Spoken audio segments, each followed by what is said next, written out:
Good afternoon, this is Simon, and I'm going to be going to Wood Plumpton this weekend for a whole week, and to get the engines out of chance,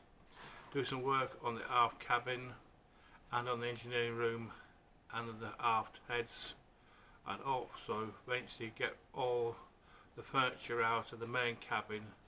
the floorboards up, put new floorboards down that should be temporary,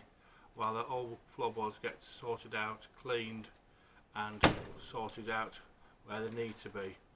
Also take the floorboards out of the galley unit and the fore cabin, and hopefully we may be a chance to get to the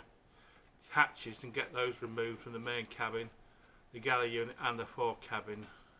and also the one in the aft cabin if it's possible with the time available. Also, with all this engine work, there's going to be an awful lot of swearing and cursing going along, because none of these parts on these engines have been apart for 70 plus years, because from all accounts these are the engines she was built with, and they are over 70 years old. So there's going to be a lot of rusted bolts, seized wires, bits that would hopefully should come out, but I suspect won't be coming out very easily, because there's been water damage over the years, neglect, and mind you, if they do come out, I don't suppose anybody will actually ever want these engines, because they've been sitting around for the best part of 25 years decommissioned. And when the engines are out, I do shudder to think what the tanks are going to look like behind the engines, as they are steel tanks, and I suspect they are very rusty, if not corroded badly. So I suspect it's going to have to be a complete new installation of tanks, engines, wiring, you name it, it's going to have to be done, because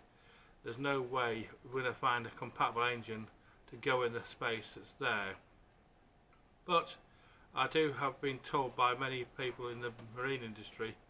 who are engineers that there are engines these days which will be a lot smaller than the ones that are actually there,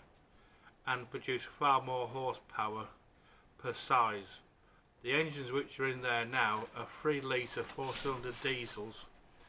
and they weigh the best part of 3/4 tonne each. And for what the horsepower they which is produced, which is 20 horsepower, which is not a lot for the 3 litre engine,